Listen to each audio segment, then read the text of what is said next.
Good morning, all of you. I am Dr. Pradeep Kumar, working as assistant professor in St. Peter's Engineering College, Autonomous, Hyderabad. Now, we are discussing about the Unit 1, that is water and its treatment. In this unit, today we will discuss about the topic estimation of hardness of water by complexometric method. Okay. Now we will discuss about this topic. Okay. Yeah. Here we will discuss about how to determine the hardness of a given water sample by complexometric method. Okay. In this method we will use EDTA. In this method we will use EDTA. What is mean by EDTA? EDTA is a hexadentate ligand. It's a complexing agent. Okay, EDTA is nothing but ethylene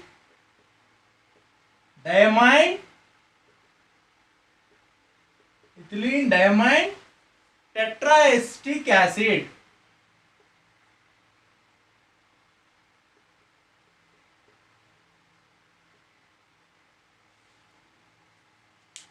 EDTA is ethylene diamine tetraacetic acid. It is a hexadentate ligand. It is used for complexing agent. Okay, it is used as complexing agent. Okay, if you see the structure of the EDTA,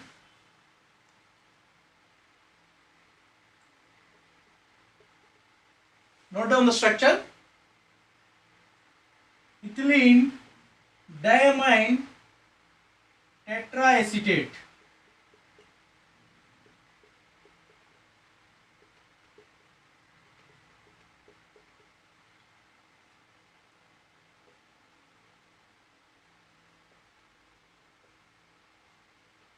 This is the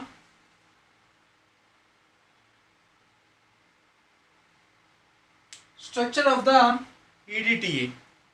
Okay? Ethylene diamine tetraacetic acid. Okay, this is the structure of the EDTA. Okay, this EDTA is a hexadentate ligand. That means it can donate 6 pairs of lone electrons.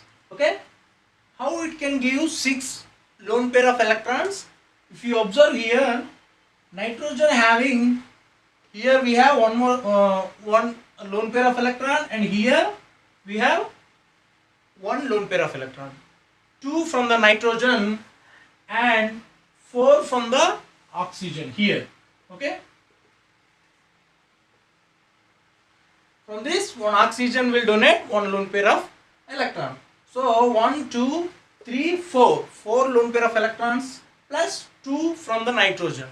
So total 6 lone pair of electrons can be donated by the EDTA ligand. So that's why this EDTA ligand can be used as the complexing agent. So that's why here we are using the EDTA in this complexometric method. Okay. Actually, this EDTA is insoluble in the water. It is an insoluble one. It's not soluble in the water. It's an insoluble. But to move the reaction, it should have the solubility. To move the reaction, it should have the solubility in the water. So that's why here we are using the disodium salt of the EDTA. Here we are using disodium salt of the EDTA. Okay, disodium salt, nothing but here this acid can be converted as salt, sodium. Okay, here we'll get sodium. Okay, CH2COO minus and Na plus. Here also CH2COO minus and Na plus. This is the disodium salt of the EDTA. This disodium salt of the EDTA is soluble. Okay, this is the soluble one. So in this method we use this disodium salt of the EDTA as complexing agent. Okay, this is the information about the EDTA. Okay, after that, here we'll discuss about the principle of the method. Okay, principle of the method. What is the principle behind this method? Coming to the principle, here the hardness of the water, the hardness is due to the calcium and magnesium ions. We already discussed in the previous classes, Ca2 plus and Mg2 plus. These hardness causing ions, calcium and magnesium ions, concentration can be determined by the titrating of the water sample. Okay, titrating of the given water sample, that is hardness containing water sample. Okay, yeah, titrating by water sample with the EDTA in the presence of EBT indicator. The presence of EBT indicator in the range of buffer pH 9 to 10. Okay, we'll titrate these things, and then the color of the solution turned into wine red to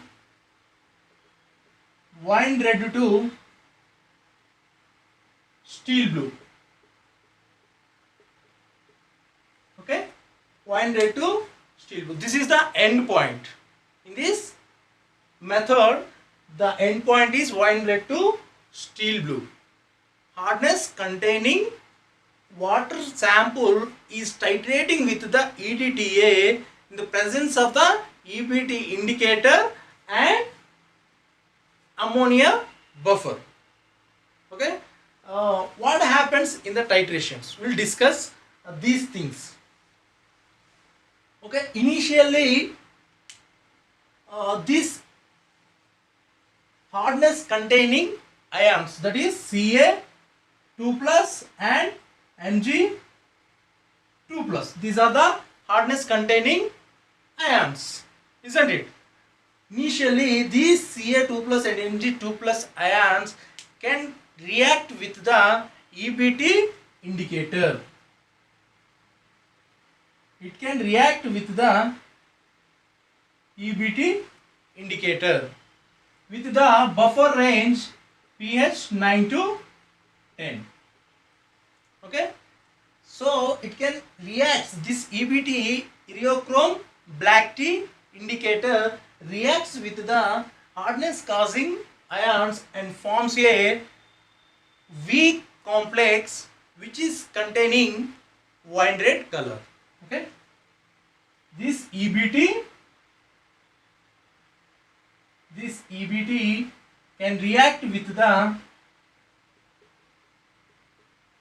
calcium and magnesium ions which are causing the hardness, interact and forms the weak complex. It's a weak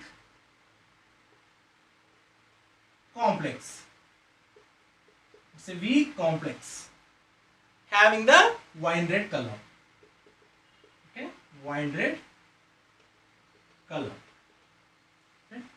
Now when we titrating with hot water by adding EBT, initially it will reacts. This EBT reacts with the these ions and forms this weak complex which are having the wine red color. Actually it is having the wine red color, isn't it?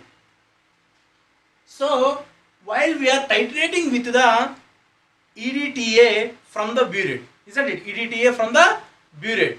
Actually, this solution is in the conical flask. Okay, the wine red complex, that is calcium and EBT solution, will be in the conical flask, and we are going to titrate this solution with the EDTA from the burette. What will happen? In the burette we have EDTA. Okay.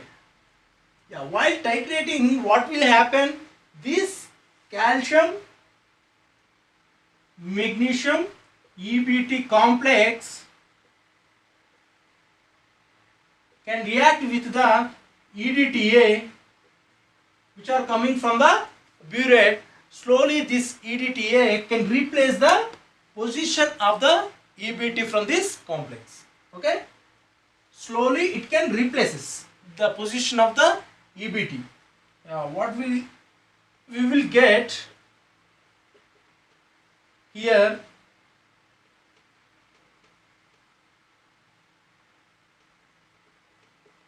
calcium magnesium EDTA complex we will get, and the EBT can removed. Eriochrome black tea indicator can be removed. Actually, the formed complex, this calcium magnesium EDTA complex, is a stable complex. It's a stable complex.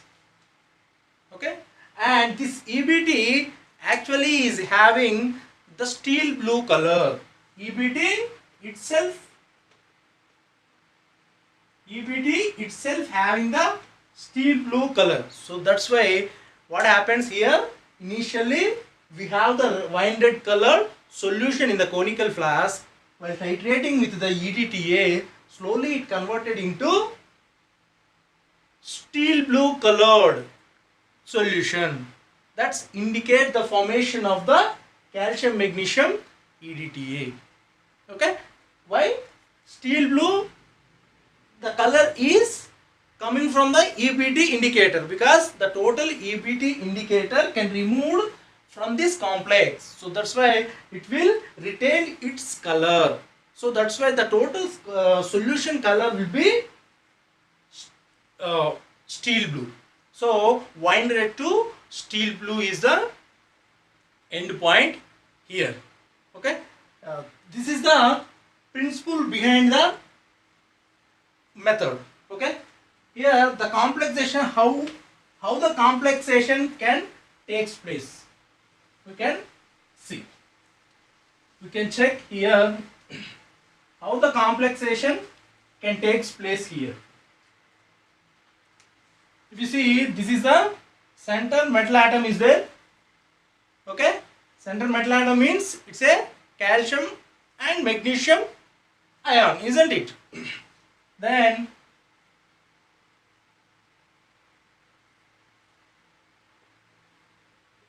how the EDTA complexation can take place with the ions present in the water sample, we'll check.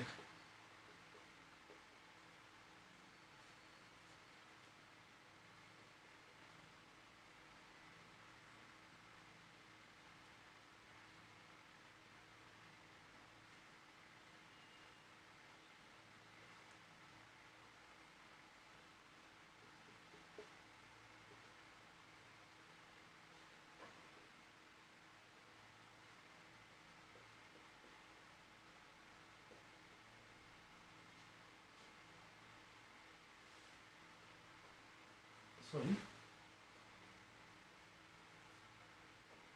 CH2, COO and A. Okay, this is the complex.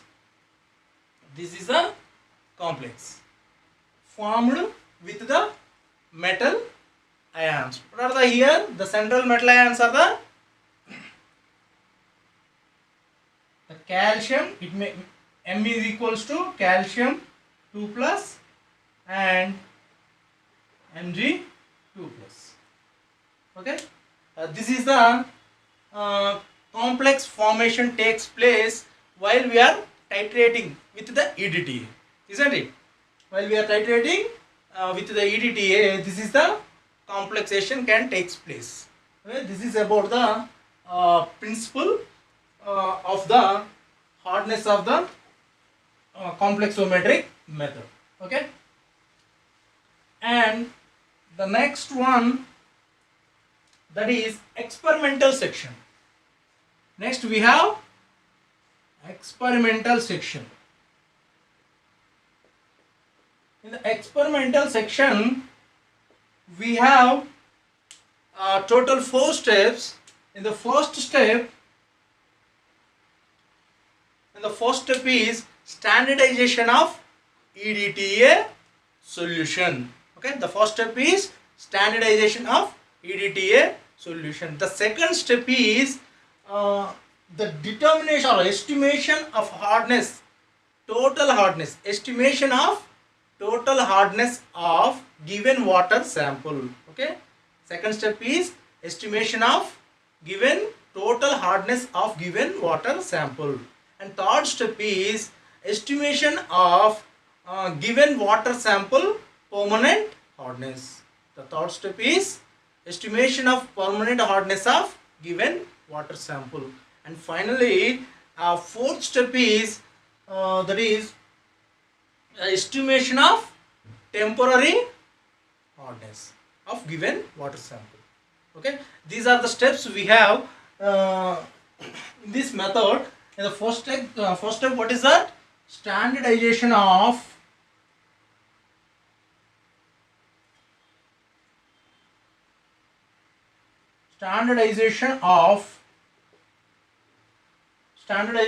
EDTA solution. Okay, standardization of EDTA solution. In this step, first we have to take a clean conical flask, and into that conical flask here we need to pipette out 20 ml of standard hard water. Okay, in the conical flask we are going to pipette out 20 ml of standardized hard water. Here standardized hard water means here known solution we have here, known solution. That means the concentration will be known, isn't it? This standard hard water concentration will be known because we can prepare this standard hard water. Okay, generally this standard hard water molarity will be 0.01 normality is there. Okay, first we have to pipette out 20 ml of standard hard water into the conical flask and add 5 ml of buffer solution. 5 ml of buffer solution. That is, buffer solution is nothing but the combination of ammonium chloride and ammonium hydroxide solution. After adding the buffer solution, here we are going to add the 2 to 3 ml of EBT indicator. 2 to 3 ml of EBT indicator. When we add the EBT indicator, immediately the color of the solution will turn into wine red color. Wine red color, isn't it? Then after that, the solution will be titrated against the EDTA. This total solution will be titrated with the EDTA solution from the burette. When we observe the end point, that is wine red to steel blue,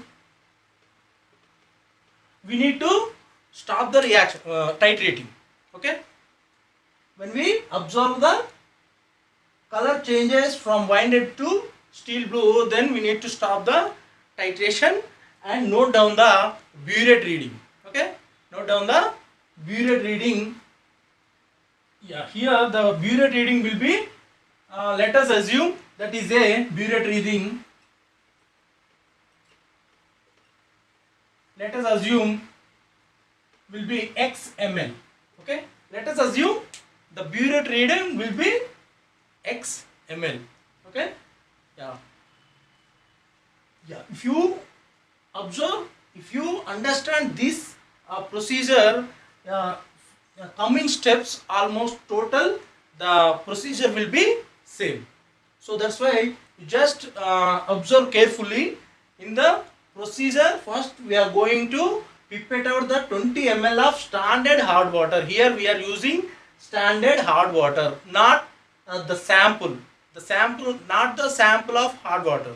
It is standard hard water. You just observe, when we use the standard hard water, it is a known solution. Okay, we will prepare this standard hard water. Okay, when we use the water sample, hard water sample, then that it may be tap water. It is unknown solution. Okay, when we use standard means it is a known solution, that is the concentration will be known. Okay, so in the first step, here we are pipette out 20 ml of standard hard water into the conical flask and adding the 5 ml of buffer solution and then 2 to 3 ml of EBT indicator. The solution immediately turns into wine red color. Okay, so then we are going to titrate this solution against the EDTA. When we observe the end point, that is steel blue color in the conical flask, then we need to stop the titration and note down the burette reading as x ml. Okay, burette reading will be x ml. And note down these things.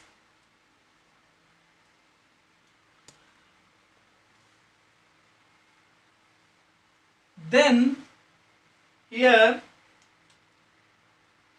according to volumetric law, we already know that is the M1 V1 equals to M2 V2. Okay, this is the volumetric law. Always you can take the known solution values from the left side, okay, and unknown solution values, that is right side. Okay, known solution values will be left side and unknown solution values will be right side. Okay, in the first step, what is the standardization of, the first step is standardization of EDTA solution, isn't it? The first step we are discussing. The standardization means here we are going to standardize the EDTA solution. So that's why it is a unknown solution. Initially it is unknown solution, isn't it? What is the known solution here? In this known solution is that is standard hard water, isn't it? Standard hard water is known solution, and here EDTA solution is unknown solution. Standardization of EDTA method step is standardization of EDTA. That means here we are going to standardize. That means here we are going to find out the solution concentration of the EDTA. So that's why it is the unknown solution, and known solution will be standard hard water. Okay, yeah. Right, left side we are going to take always known solution values, that is standard hard water solution values, isn't it? Standard hard water solution, the M1 will be, we already know, that is the molarity of the concentration of the standard hard water. We already discussed it. That is 0.01